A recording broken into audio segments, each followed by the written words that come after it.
Welcome to the Plant Trainers Podcast, where we're helping people improve their quality of life through nutrition and fitness.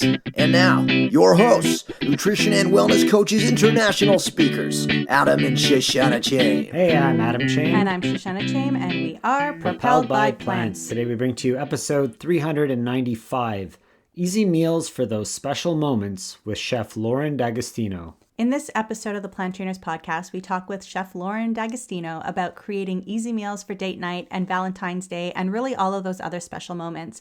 Many couples are staying at home, taking less time to really have that date night, and Valentine's Day is on its way. So she's going to give us some fun ways to fancify or up-level everyday meals without spending hours in the kitchen, without spending hundreds of dollars as well.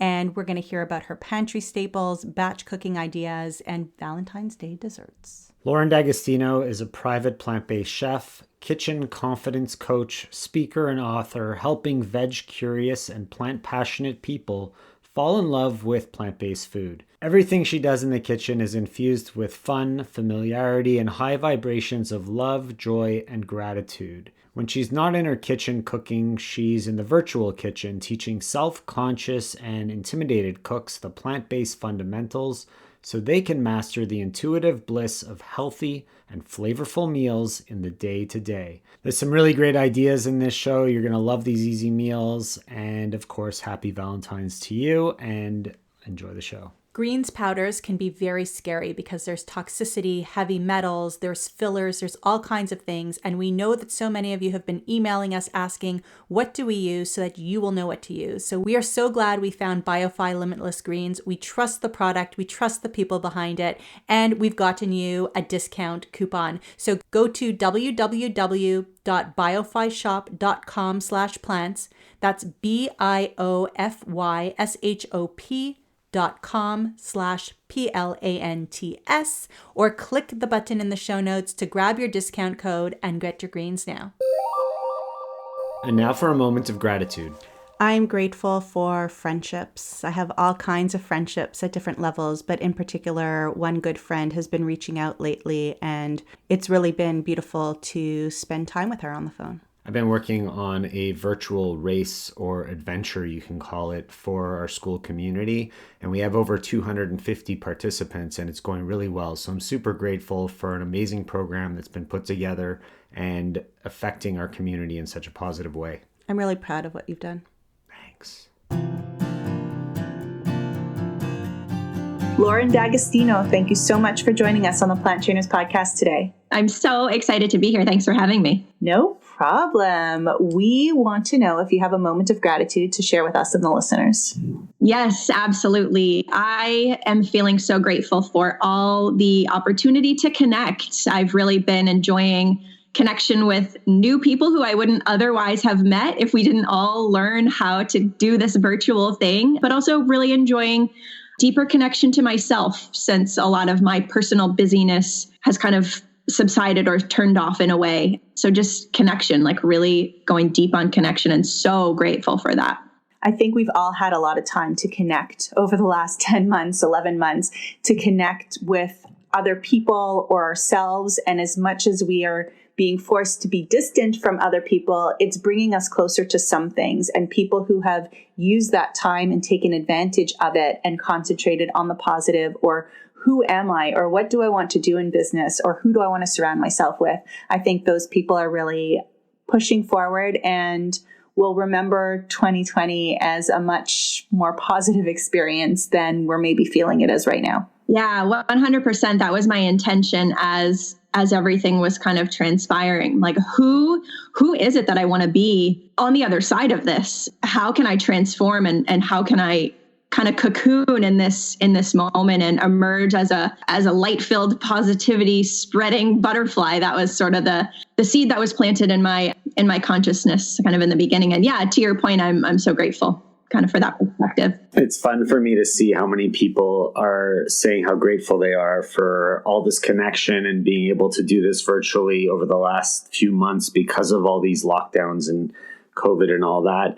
We've been podcasting for a bunch of years now. I think it's our 7th year. We're approaching our 400th episode soon, and we've been doing it all virtually for so many years. So to be able to watch everybody connect and for us to continue to connect and meet with people is really pretty amazing. So I do want to get into the thick of the podcast, but I want the listeners to know that I met Lauren through a networking group for women. It's all over North America. It's starting to go out into Europe right now. And I've met a lot of people, and this was my way of connecting with new people. I joined in April, and I go to once a month with people in my own area, but once a week I go with people across North America, and I meet so many new people, and I'm able to listen to what they do in their business. I'm able to share what I do in my business, hopefully get some more plant-based people on board and listening to the podcast.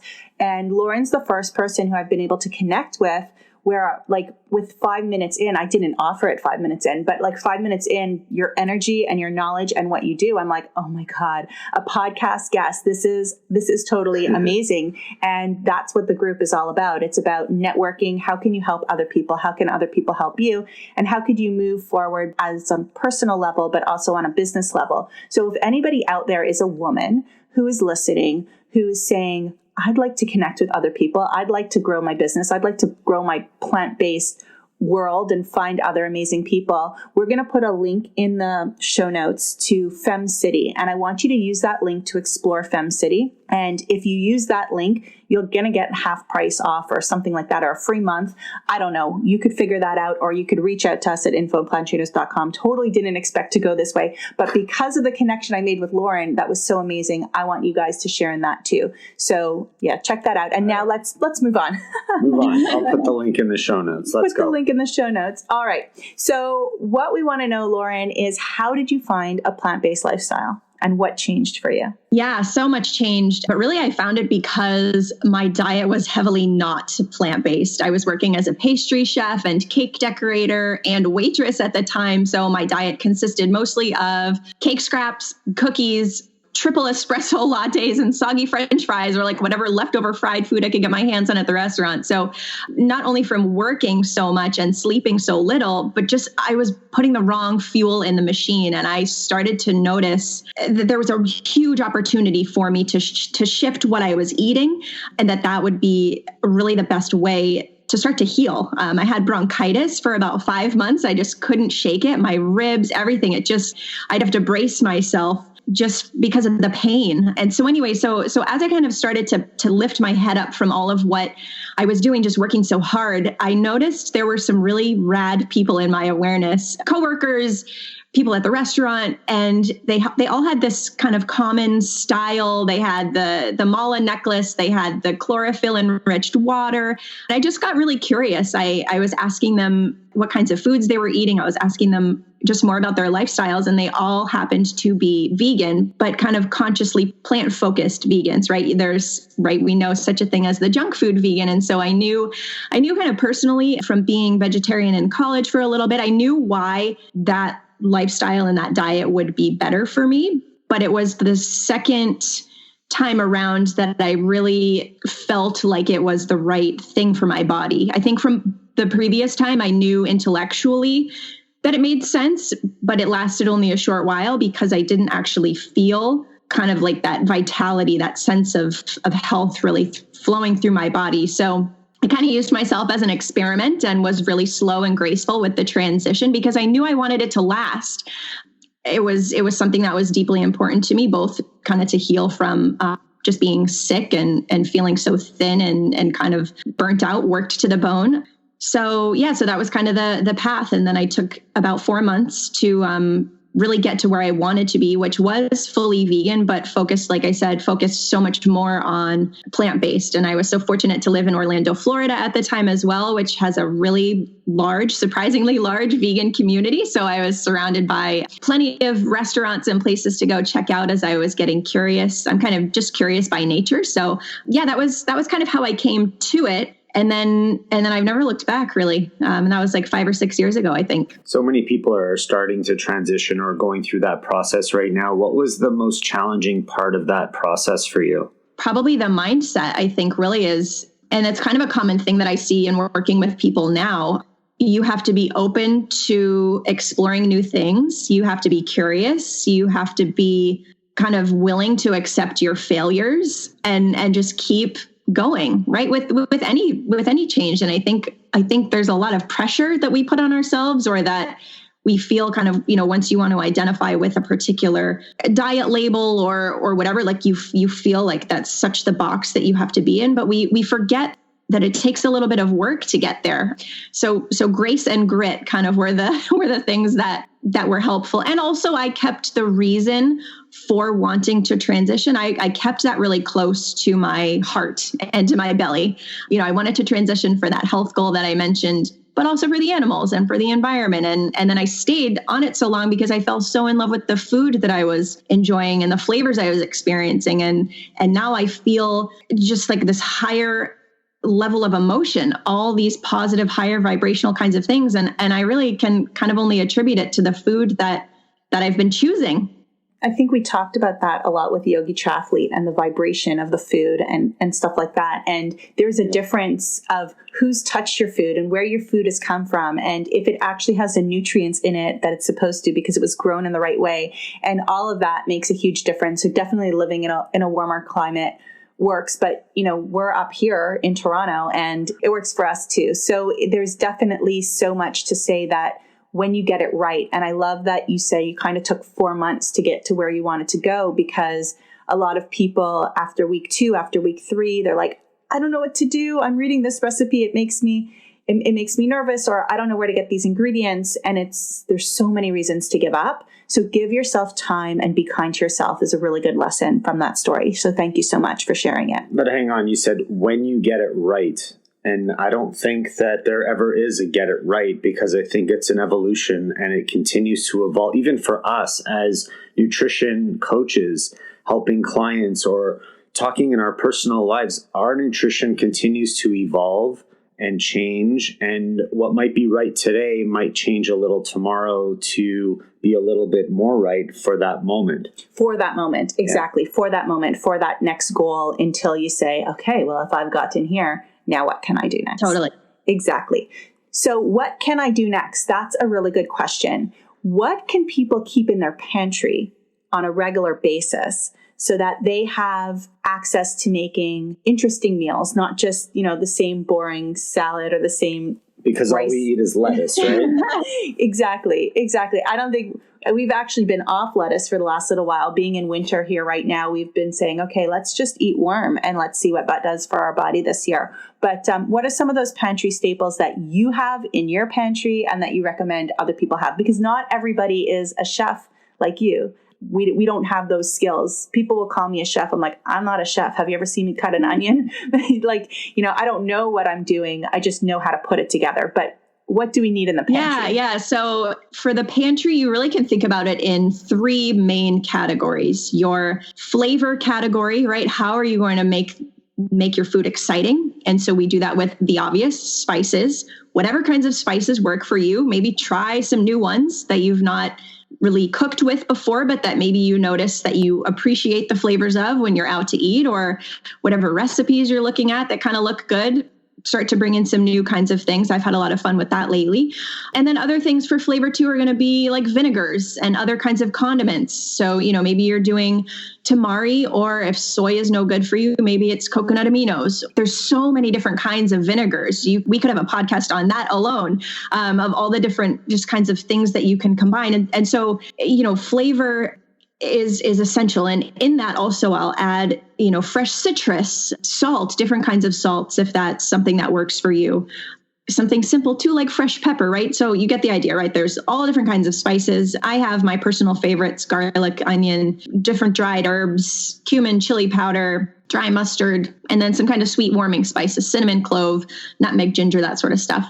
And then considering the base, right? Plant-based. Okay, so plants, nuts, seeds, legumes, that's going to be the base of what you have in your home. And that should rotate and change according to the season that you're in, right? So I love that you are experimenting right now with kind of staying away from lettuce, right? Perhaps in favor of more hardy greens like kale, or, choose what's seasonal, choose what's local, maybe some stuff that's growing in your garden. And then I always have a variety of different nuts, beans, canned or dry, whatever works for you, right? There's no like right way to do this. There's the way that works best for you and what's realistic. If thinking that you need to soak your beans from dried is like the optimal way to be plant-based, but you never actually do that, so you don't ever actually eat beans, maybe don't do that. Do something that works for your lifestyle, that makes it easier for yourself, because otherwise you'll kind of start to see the kitchen as a place that makes you do too much work, takes too long. Like, I love the kitchen, but I don't want to be in there longer than is necessary. So I do what works for me. So we've got our flavor, we've got our base of plants and nuts and seeds and legumes. And then you've also got your vessels. So you can obviously put all of those things together on a plate, but you can also wrap them in a taco shell. You can pile them on a pizza crust. You can put them on a slice of toasted bread if that works for you, or maybe it's gluten-free bread, right? So mixing and matching becomes like the most fun way to be plant-based. And then by doing that, I'm not one that really remembers like the details of why a food is healthy. Like I can't spit out facts like that. I just hear something's great. And then boom, it's got to be in my pantry. So as I go and open the pantry, open the fridge, see what I have, I know I'm working with all the best stuff that agrees with my body. And then from there, I'm free to be however creative I want, and I'm tasting as I go. And every single time I go to eat, it's a food that will serve my body. It's flavor that I'm actually craving, but I know that it's all good stuff because I only buy good stuff.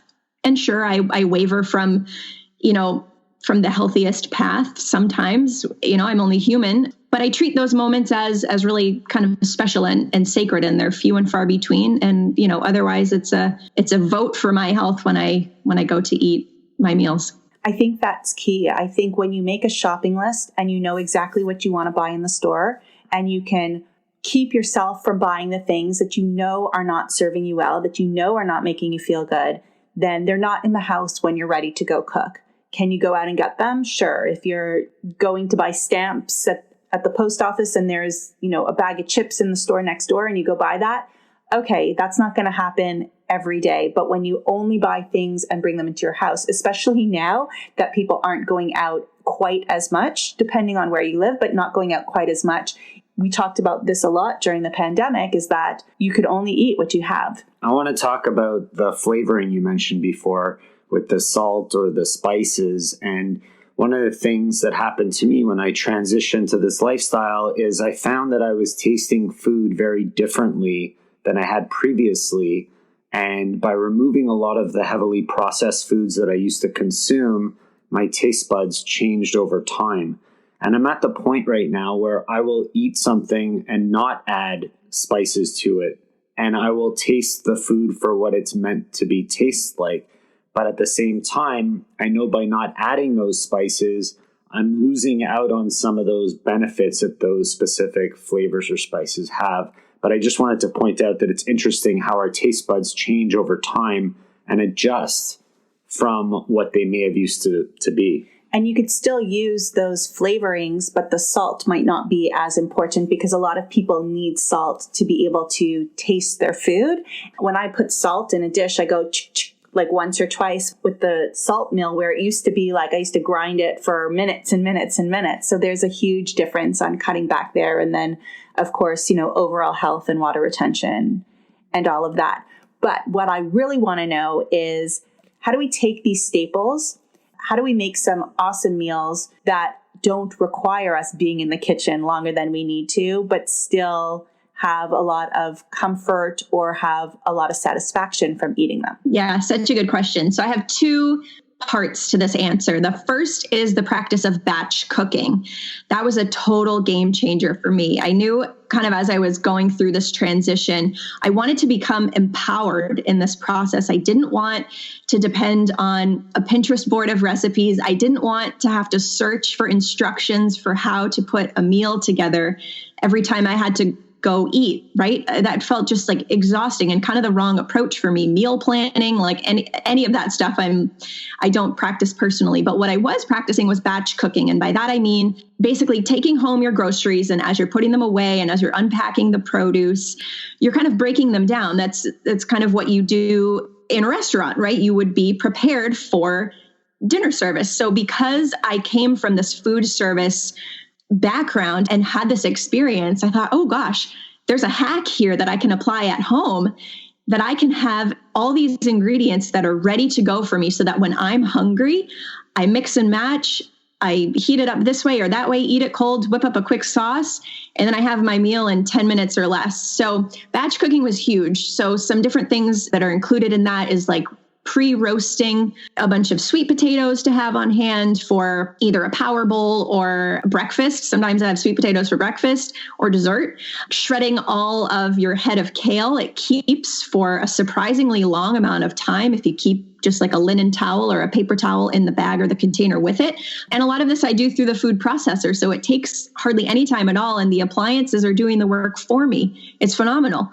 Shredding cabbage, shredding carrots, slicing different veggies, pre-chopping some onion if you even feel like doing that. So doing that was hugely helpful. And then the second piece to that, because I had the right things on hand, I'd be able to combine them in different ways. And so I'll give you some examples. If you had... Let's take a little break so I can tell you about our plant-based comfort foods cookbook. This is comfort food, but I'm telling you it is healthy. Most of the recipes are gluten-free. All of the recipes, except for 1 or 2 desserts, can be made completely oil-free and have oil-free options right in them. The pictures are going to make you drool. This book is above and beyond what we have put out there before. We're talking about red sweet potato curry, garlic zucchini and tomato pasta, vegan tahini tray bake, tofu pad thai, chocolate brownies. This is amazing. You're going to have enough food for weeks and weeks. And the great thing about this is that we've also included a meal plan and shopping guide to go with it. So if you just wanted to print out that page and go shopping, you'll know exactly what to make for the next 2-3 weeks. This is incredible. Please check it out in the show notes, or you can go to planttrainers.com/shop and check out our plant-based comfort foods cookbook. Guys, this is going to blow you away. And now back to the show. I'd be able to combine them in different ways. And so I'll give you some examples. If you had, which this is a pretty common thing in a plant-based home, even just a plant-heavy home, right? You'll have greens, whatever greens you happened to purchase, doesn't matter. Then you might have other veggies. They're seasonal. That's where really you're getting your color. Okay, so think like at least 3 colors, different colors on your veggies. And white does count as a color. We often think that white foods are not good. And that's true. White processed foods are not good, which I don't even like associating that term of like not good. They're not the best choice. But white plant foods are fantastic. Are you talking about like cauliflower, and is onion, like what else would be a white vegetable? Kohlrabi or turnip. Okay. Yeah, potatoes even too. I mean, we think that white potatoes are horrible. White French fried potatoes perhaps could be kind of in that category, but the potato itself is a powerhouse. So we've got our greens, we've got our other veggies, and then from there you are free to use different things. Like maybe you had a nice plant-based pasta on hand, right? And that would be something that's got the pea protein or chickpea based or something that's more wholesome, right? I live by gluten-free personally because that works best for me. So those are some of the things that I grab for. So I've got pasta, then I've got maybe some fresh lemon. I've got some spices and different things I combine, and it all goes into a pot, and that's a 1-pot pasta dish. Just from having those greens and veggies, right? I could take those same greens and veggies, and instead of the pasta, I could use taco shells or a pizza crust. I could have a different kind of sauce, and it all gets combined up in that different way. And I've got an entirely different meal, different spices, different flavorings, right? I could take those same greens and veggies, and I could use instead a grain, or if grains don't work for you, riced cauliflower. You could add beans or legumes to that, and then a different sauce still. So, I mean, it's seriously like it's almost like having the best basics in your wardrobe and being able to mix and match, right? They show like, here's 10 pieces of clothing. We made 475 outfits. Like, what? You can do the same thing with your food. So I hope that answered the questions. Yeah, you're basically saying, let's use the same ingredients, but let's change up the seasoning. So we can go the Italian route. We can go the Asian flair. We could do the Tex-Mex. You can make it work for whatever kind of meal you want. And you're not going to get super, super tired of those same ingredients because it's not the same flavor. And sometimes it's the flavor over and over again that makes us kind of That's bored. Kind of what we did in our easy recipes cookbook, right? Yeah, for sure. So as we are heading towards Valentine's Day, how do we make a dish that's a little bit more special than what we're making on a continual basis, but maybe romanticize it or maybe up level it, add something special to it so that you feel like you're indulging a little bit more, or you feel as if it's just more of a celebration? Yeah. So for that, it really kind of comes down to not only the food that you're eating, but it's all about the experience. It's all about just providing like a little bit more, right? So I used to do this as a kid with my babysitter, and we'd have like the cleaning lady or like whomever would be here, right? I'm like, can I make you lunch? Like, can you sit around the table and have lunch with us? And it would be something simple. At the time, probably it was macaroni and cheese, but I would put it in a fancier plate. I'd use linen napkins. I'd have nicer glasses out, and I'd put a garnish on it, or I'd like just kind of like up level it a little bit. And so whatever food you're eating, you can do that. And sometimes I do that. Sometimes my food is not as photogenic, and that's okay.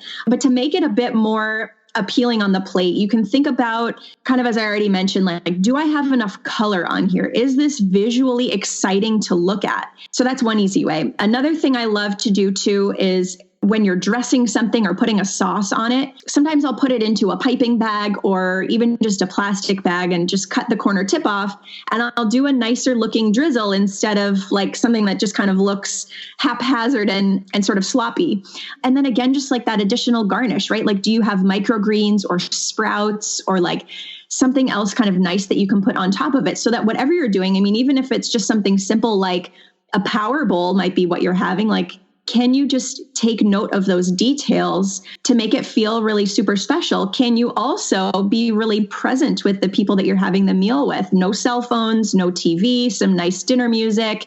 Maybe you get out the wine glasses, even if they just have water in it, they're just fun to use. And like I said, use the linen napkins, set a nice tablecloth. Like, it's all about the experience that you create and kind of the energy too, I think, that you bring to the act of eating. It's such a form of self-care, kind of the most accessible one that so many people overlook. We're like such on this fast track of what's the best self-care? Well, you have the opportunity nearly 3 times a day, sometimes more than that, for self-care. Are you taking advantage of that? Are you showing your body love, the most love, that you can to make that decision for yourself in that moment? But that's kind of what it all comes back to for me is to the intention.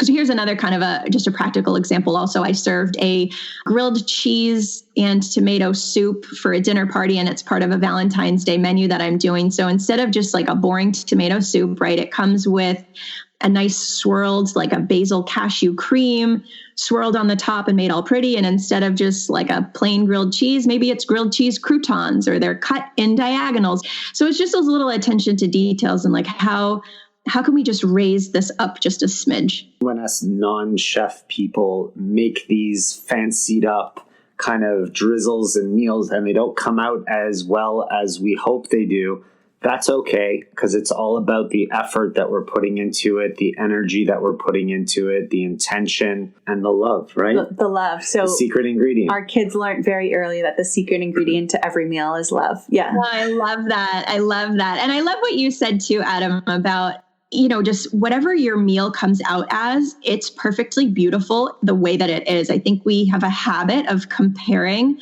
or thinking that our food in our home has to look as good as like a 3 Michelin star chef. But we forget that that's culinary arts related to food, and food is the artistic medium. And then there's food that we eat to thrive and do our thing on planet Earth. They're 2 separate things. But I think often we just sort of get confused that our daily meals need to be like the best looking thing ever. And Instagram didn't really help people with that, right? Because it looks like some people are eating the most amazing meals in everything. And people have said to us, why aren't you doing, higher quality pictures or staging your pictures more? We're like, because we're a busy family and this is what we're eating. It's just the angle of the phone that we concentrate on. The food is the food. And we're concentrating on the food for living reasons and nutrient reasons. So I'm kind of thinking, as you were talking about cutting the grilled cheese, I'm like, you can use a heart cookie cutter and you could cut out the middle of the grilled cheese and just like make it kind of sit on top, or put rice into that cookie cutter. And you don't have to eat different food, just make it look a little bit different. So I like that idea. And grilled cheese and tomato soup to me is the best meal anyways. So Right? maybe we should do that for Valentine's Day. Well, the kids like that. The kids Not like the that. soup so much, but the grilled cheese, they're all over that. Right. Yeah. What other recommendations do you have for people doing their Valentine's COVID dinners at home? Yeah, let's see.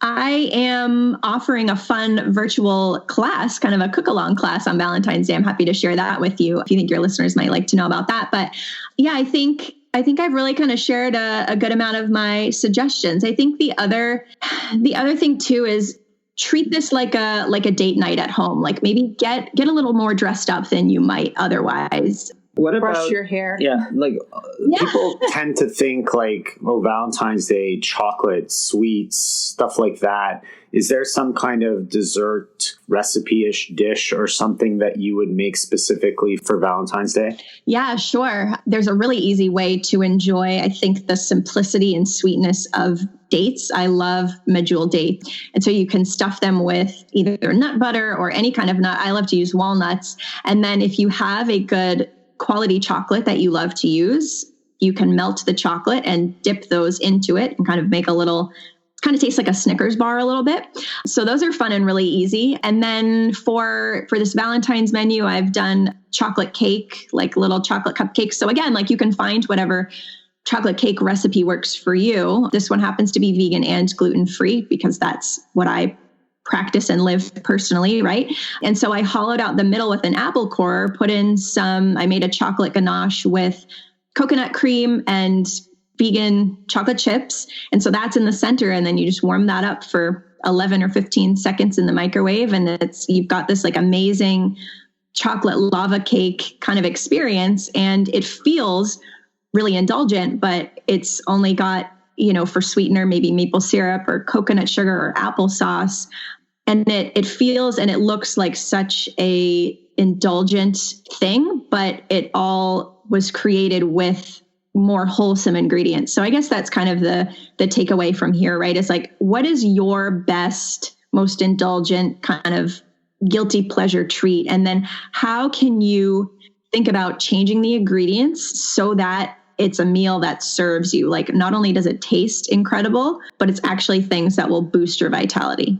Yeah, and on Valentine's Day night, you don't want to feel all disgusting and gross from all of the fried foods that you've eaten too.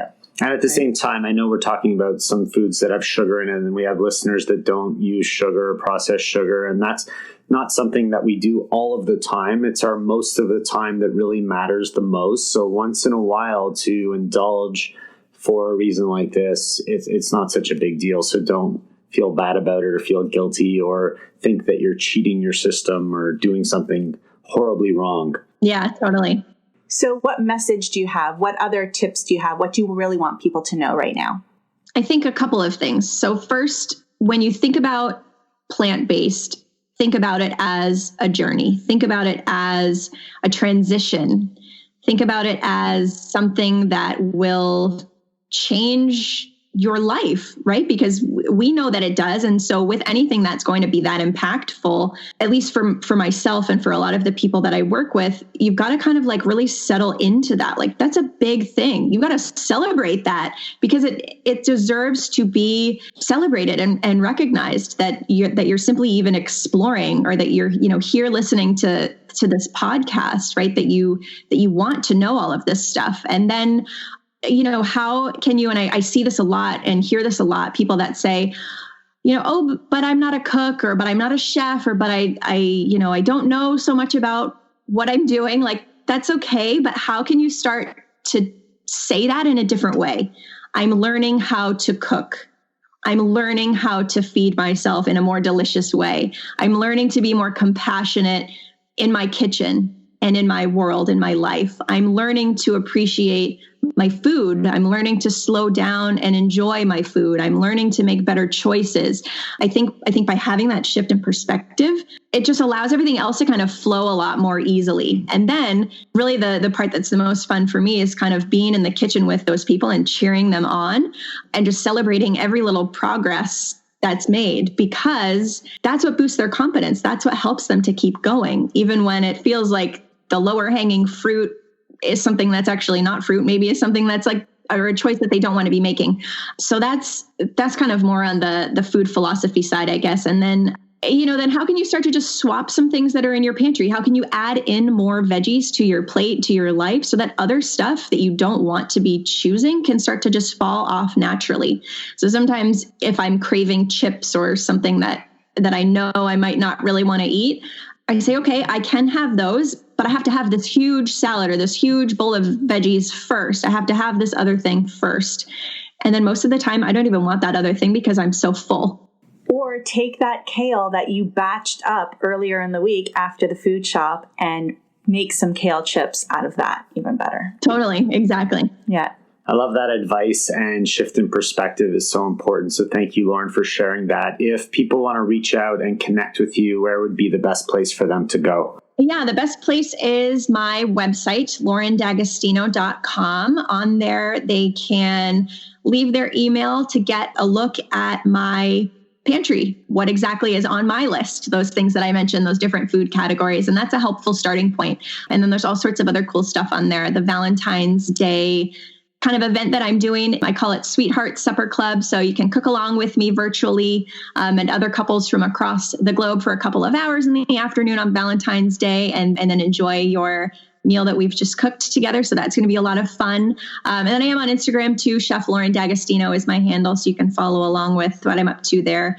I don't usually share, I kind of liked what you were saying, Shoshana, about, all those fancy food photos. It's expensive to have all the extra little things in the shot. So I share what the real food kind of looks like. And it does look maybe a smidge more fancy, but honestly, I always kind of laugh at this. What I'm doing is so simple and so accessible to everyone. And that's really what I'm excited about. I just recently released also, this is kind of the last maybe piece that I'll leave you with, just released a virtual cooking course helping people learn how to do what it is I described. What can you do in the day-to-day of plant-based with those ingredients that are on that pantry list? How can you enjoy a meal in 10 minutes or less? How can you boost your confidence? All of that stuff is taught in my Teachable school. And you can find that from my website or cheflauren.teachable.com.